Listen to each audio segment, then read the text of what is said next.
কোনো একটা জিনিস না চিনলে যা হয় আর কি। গতকালকে বাসায় কালাই শাক নিয়ে আসছিল। প্রথমে ভেবেছিলাম তিতি মুরগি ঘাস পছন্দ করে তাই হয়তো নিয়ে এসেছে। ঘাস ভেবে তিতি মুরগিকে অল্প কিছু রাতের বেলা দিয়েছি। ওয়াসির বাবা বলছে এগুলো তো ঘাস না, কালাইয়ের শাক। তবে আমি প্রথমবার কালাইয়ের শাক দেখেছি আর কালাইয়ের শাক প্রথমবার আজকে রান্না করছি। আসসালামু আলাইকুম ভিউয়ার্স, কেমন আছেন সবাই? আলহামদুলিল্লাহ, আমরাও ভালো আছি। প্রতিদিনের মতো সারাদিনের একটি ব্লগ শেয়ার করব, আশা করছি পুরো ভিডিওটির সাথেই থাকবে। কালাই শাকগুলো সুন্দর করে ধুয়ে আমি একেবারে মিহি করে কুচি করে নিয়েছি। এখন ভাজি করব। এর জন্য প্রথমে আমি কিছু শুকনো মরিচ দিয়েছি, তারপর কাঁচা মরিচ, পেঁয়াজ কুচি, রসুন কুচি দিয়ে হালকা একটু ভেজে নিয়ে তারপরে এখানে চিংড়ি মাছ দিয়েছি। এখন মিডিয়াম সাইজের 2টা বোম্বাই মরিচ দিয়ে দিয়েছি। বোম্বাই মরিচের ঘ্রাণ আর ঝালটা কিন্তু আমার কাছে বেশ ভালো লাগে। আর শাকভাজিতে যদি একটু ঝাল ঝাল হয় তাহলে কিন্তু আরো বেশি ভালো লাগে, বিশেষ করে লাউ শাক আর কালাই শাক।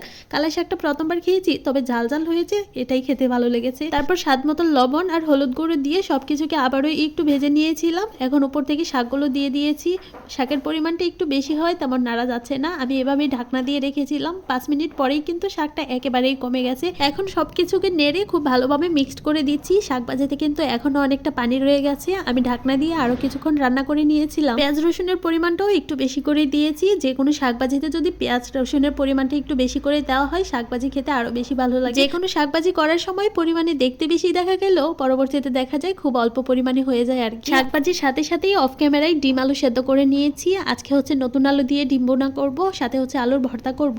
অল্প কিছু পেঁয়াজ কুচি ব্রাউন করে ভেজে এর মধ্যে হাফ টেবিল চামচেরও কম পেঁয়াজ বাটা, রসুন বাটা আর আদা বাটা দিয়ে তেলের সাথে হালকা একটু ভেজে নিয়েছি। তারপর হলুদ গুঁড়ো, মরিচ গুঁড়ো, স্বাদ মতো লবণ, ধনিয়া গুঁড়ো দিয়ে মশলাটাকে কষিয়ে নিয়ে একটা টমেটো দিয়ে আবারও 5 মিনিটের মতো কষিয়ে নিয়েছি। তারপর এখানে আগে থেকে ভেজে রাখা ডিম আলু দিয়ে দিয়েছি। ডিমের সাথে আলুগুলোকেও আমি ভেজে নিয়েছিলাম। আর আলুর সাইজগুলো একটু ছোট দেখে আমি এগুলো আস্তে আস্তে রেখেছি। এভাবে খেতে কিন্তু ভালোই লাগে। আর নতুন আলু দিয়ে কিন্তু আলুর দম, আলুর ভর্তা সবকিছুই ভালো লাগে। তবে গত মাসে যে আলু আনা হয়েছিল পুরান, সেগুলো বাসায় এখনো রয়ে গেছে। এগুলো বাছি ছেলেকে ফ্রেঞ্চ ফ্রাই করে খাওয়াবো, নইলে শেষ হবে না।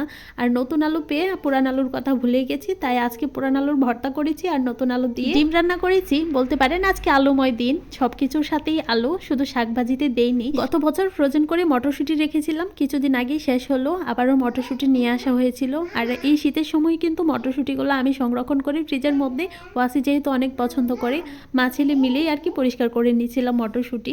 বিকেলবেলায় ওয়াসি ঘুমিয়েছে, তবে আমার ঘুম আসছে না, তাই ভাবলাম একটু চা করে খাই। দুধ চা তো বরাবরই অনেক পছন্দ, সাথে আবার একটু কফি মিক্সড করেছিলাম। আমার এই মানি প্ল্যান্টের গাছটাই আজকে রোদ লাগানো হয়নি, মানে গত 2 দিন থেকে রোদ লাগানো হচ্ছে না, তাই একটু রোদের মধ্যে দিচ্ছিলাম। কিচেনের জানলা দিয়ে খুব সুন্দর রোদ আসে। আজকের ভিডিওটি এখানেই শেষ করছি। কেমন হয়েছে কমেন্ট করে জানাবেন। সবাই অনেক বেশি ভালো থাকবেন, আমাদের জন্য দোয়া করবেন। আল্লাহ হাফেজ সবাইকে।